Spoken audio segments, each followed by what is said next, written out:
صلی اللہ علی محمد صلی اللہ علیہ وسلم۔ اعوذ باللہ السمیع العلیم من الشیطان الرجیم، بسم اللہ الرحمن الرحیم، والصلاة والسلام علی رسولہ الکریم۔ بخاری شریف باب الوضو جاری ہے، اور آج ہم ایک بہت اہم باب پڑھیں گے، اور یہ باب ہے باب من الکبائر اللہ یستتر من بولہ، کہ ایک شخص کا پیشاب سے اپنے آپ کو نہ بچانا، یہ بھی کبائر میں سے ہے۔ یعنی ایک شخص اگر پیشاب کرتا ہے اور اس کی چھینٹوں سے اپنے آپ کو نہیں بچاتا، اللہ یستتر کا لفظ استعمال کیا گیا ہے، اور مختلف حدیث میں مختلف الفاظ ہیں، کسی جگہ یستنزے کا الفاظ بھی موجود ہیں۔ مطلب یہ ہے کہ لا یستتر یعنی پردہ نہیں کرتا پیشاب کے وقت پردہ نہ کرنا ایک بات، اور پیشاب کے اور اپنے درمیان کوئی پردہ حائل نہ کرنا، یعنی کوئی ایسی رکاوٹ نہ ہو کہ پیشاب کی چھینٹیں جسم پہ اور کپڑوں پہ نہ پڑیں۔ دونوں چیزیں اس سے مراد ہیں، لیکن خاص طور پہ جو مراد لی گئی ہے وہ دوسری ہی ہے، کہ پیشاب کرتے وقت چھینٹوں سے نہ بچنا اور اس کی پرواہ نہ کرنا کہ اس کے قطرے جو ہیں بدن پہ، کپڑوں پہ یا زمین پہ اگر کر رہے ہیں سخت جگہ پہ اور وہاں سے پلٹ کے واپس کپڑوں پہ آ رہے ہیں،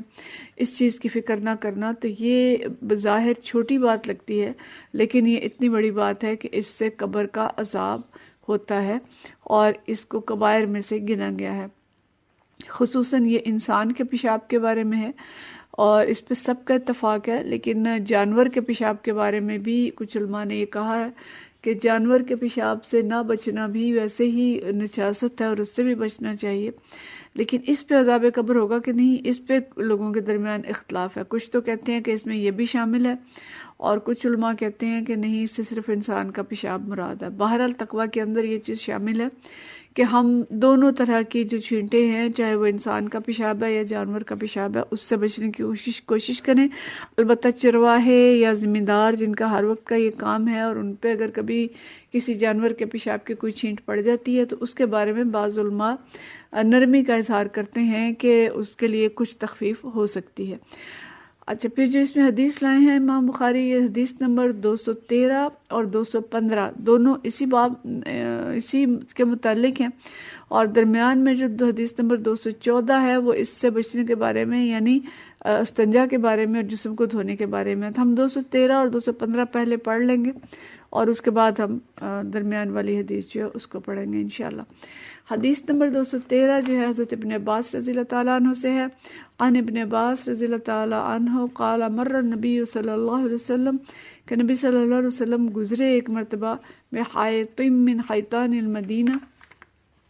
کہ مدینہ منورہ کے باغوں میں سے کسی باغ کی دیوار کے پاس سے گزرے۔ حائط جو ہے یہ باغ کی دیوار کو کہا جاتا ہے، اور یعنی ایسا باغ جس کے ارد گرد چار دیواری ہو۔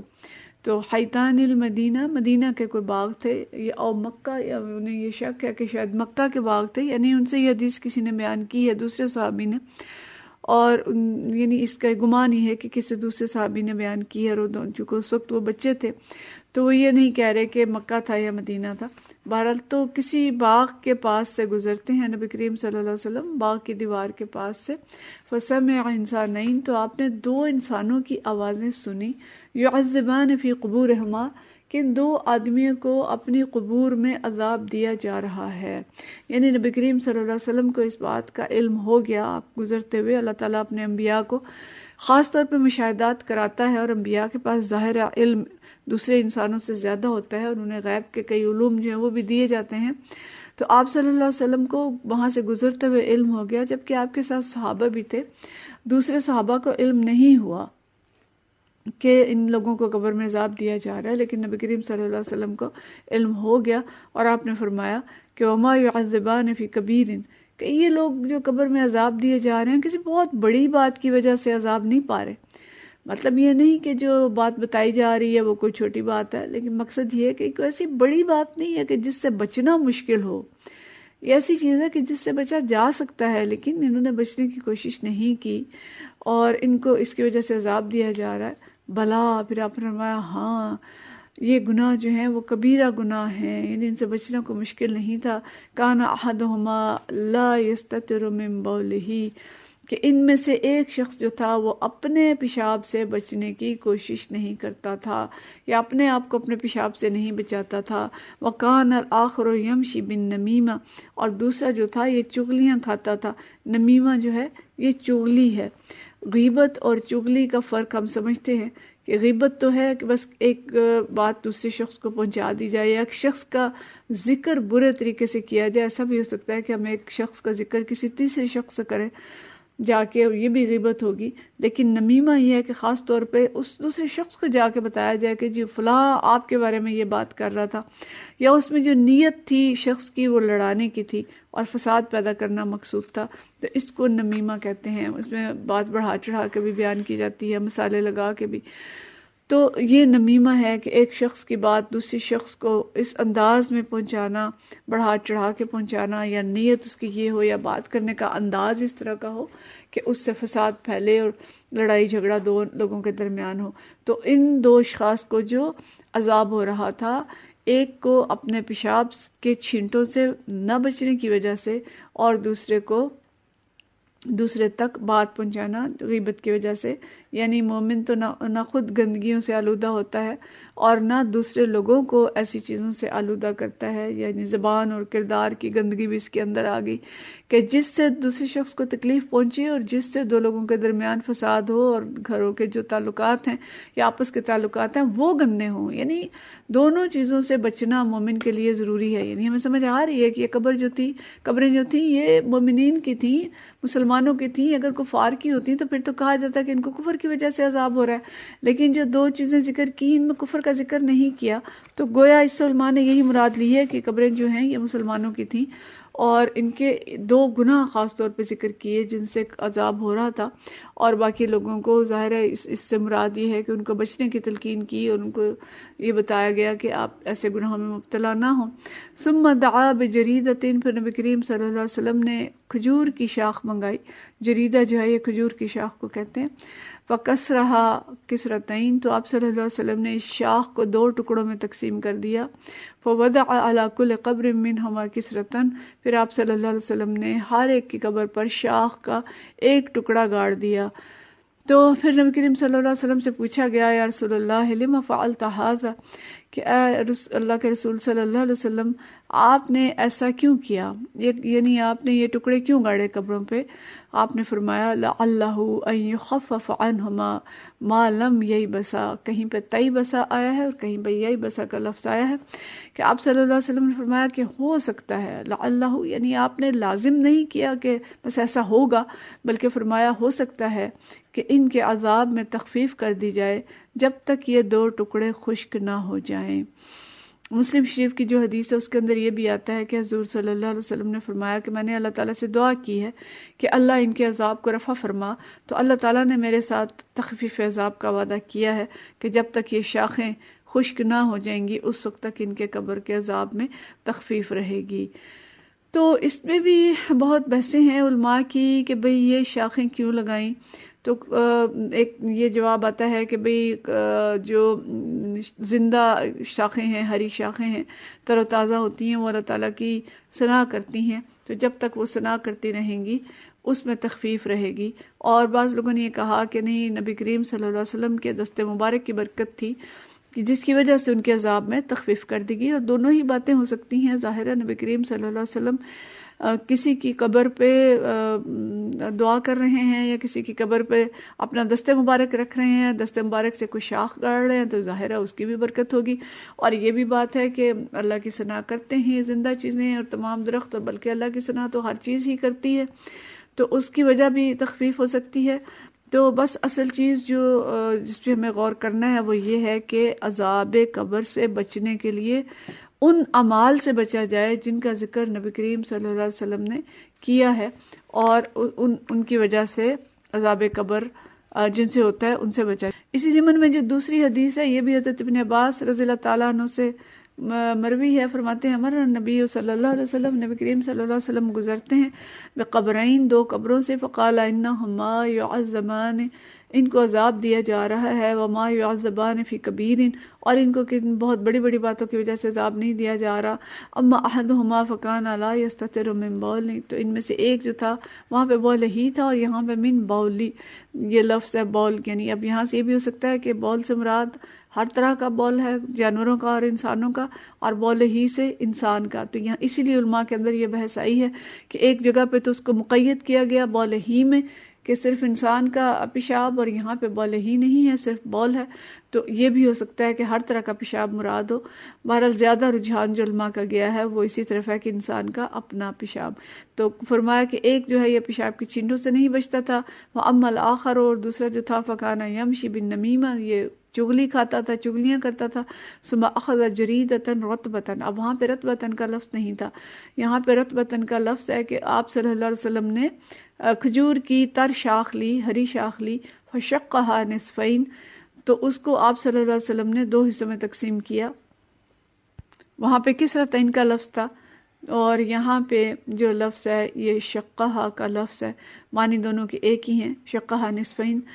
فغزر فی کل قبر، پھر آپ صلی اللہ علیہ وسلم نے اس کو ہر قبر پہ گاڑا، فی قبر کل قبر واحدۃ، فقالوا، پھر آپ صلی اللہ علیہ وسلم نے فرمایا، قالوا صحابہ نے فرمایا یا رسول اللہ، کہ رسول اللہ صلی اللہ علیہ وسلم نے ما فعلت ھذا، آپ نے ایسا کیوں کیا؟ قال لعلہ یخفف عنہما ما لم ییبسا، اسی لیے کیا جو پیچھے بات فرمائی کہ ان کے عذاب میں تخفیف رہے جب تک کہ یہ شاخیں جو ہیں یہ خشک نہ ہو جائیں۔ اور اس حدیث کی جو آگے تصدیق کی ہے وہ دوسرے صحابہ کرام نے بھی کی ہے۔ قال ابن منسى وحدثنا وكيع قال حدثنا العامش قال سمعت مجاہدا مثلہ، یہ تمام صحابہ نے، تمام جو بزرگ ہیں انہوں نے ایک دوسرے سے اس کی تصدیق کی ہے۔ تو یہ دو حدیث جو ہم نے پڑھی ہیں ان سے جو اصول ہمیں ملتے ہیں، پہلی بات تو یہ کہ نبی کریم صلی اللہ علیہ وسلم کو اللہ تعالیٰ نے غیب کا علم دیا، جس سے آپ صلی اللہ علیہ وسلم کو خبر ہو گئی کہ ان قبر والوں کو عذاب ہو رہا ہے۔ دوسری بات پتہ چلی کہ عذاب قبر برحق ہے اور قبر میں عذاب ہوگا، اور یہاں پہ صرف دو چیزوں کا ذکر کیا جن سے عذاب قبر ہوگا، باقی ہمیں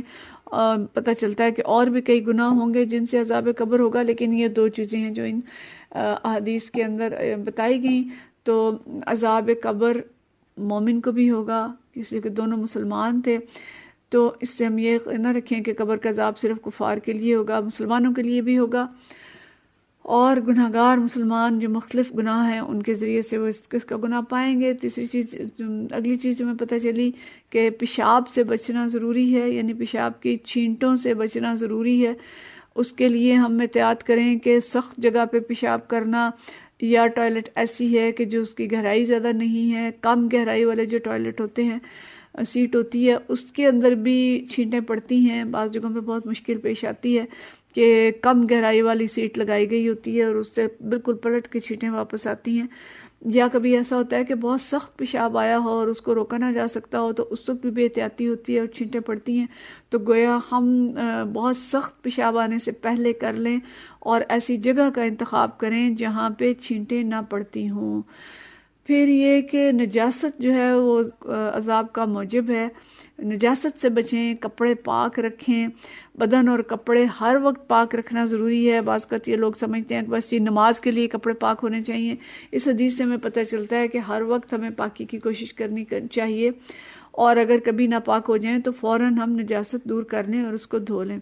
اور یہ بھی پتہ چلا کہ ہر چیز اللہ کی تسبیح کرتی ہے، شاخیں ہیں، پھول ہیں، پتے ہیں، یہ اللہ کی تسبیح کرتے ہیں، اور ان کی وجہ سے قبر کے عذاب میں تخفیف ہو سکتی ہے، اور یہی وجہ ہے کہ قبروں کے اوپر پھول ڈالے جاتے ہیں اور شاخیں رکھی جاتی ہیں، اسی حدیث سے اس کا استدلال کیا جاتا ہے۔ تو ایسا کرنا ٹھیک ہے، درست ہے، لیکن یہ کہ اگر قبر والا خود اس سے بچنے کی کوشش نہیں کرتا تھا اور وہ ایسے گناہوں میں مبتلا رہا تو کب تک یہ شاخیں اور پتے اس کے لیے تخفیف کا موجب ہوں گے؟ اس حدیث کے مطابق تو جب تک نبی کریم صلی اللہ علیہ وسلم کی دعا رہی یا جب تک وہ ہرے رہے، تو جب وہ خشک ہو جائیں گے تو پھر عذاب شروع ہو جائے گا۔ تو اس لیے اصل چیز یہ ہے کہ یہ صرف اوپری سطح سے بچنے کی بجائے انسان خود ان گناہوں سے بچنے کی کوشش کرے۔ تو ناپاکی ہو تو اس کو فوراً دھو لیا جائے، اور نمیمہ جو باعث عذاب ہے یعنی چغلی، اس سے بچنے کی بھی بدرجہ اولیٰ کوشش کی جائے کہ چغلیاں لگا کے انسانوں کے تعلقات خراب نہ کیے جائیں، انسانی تعلقات کو نجاست سے آلودہ نہ کیا جائے اور ان کو خراب نہ کیا جائے کہ یہ بھی عذاب ہوگا۔ یہ سارے اصول ہیں جو اس حدیث سے ہمیں پتہ چلتے ہیں۔ پھر درمیان میں جو حدیث ہم نے چھوڑی تھی اور یہ باب الگ ہے، باب ما جاء فی غسل البول، کہ یہ باب ہے اس حدیث کے بارے میں جو پیشاب کے دھونے کے بارے میں آئی ہے۔ وقال النبی صلی اللہ علیہ وسلم، کیونکہ نبی کریم صلی اللہ علیہ وسلم نے فرمایا تھا لصاحب القبر، اس صاحب قبر کے بارے میں، کانا لا یستتر من بولہ، کہ وہ پیشاب سے بچنے، پیشاب کے جو چھینٹے تھے ان سے بچنے کی کوشش نہیں کرتا تھا۔ تو اس میں جو حدیث آئی ہے وہ یہ ہے، حضرت انس بن مالک رضی اللہ تعالیٰ عنہ سے حدیث روایت ہے، قال کان النبی صلی اللہ علیہ وسلم، کہ نبی صلی اللہ علیہ وسلم جب جاتے تھے، اذا تبرز لحاجتہ،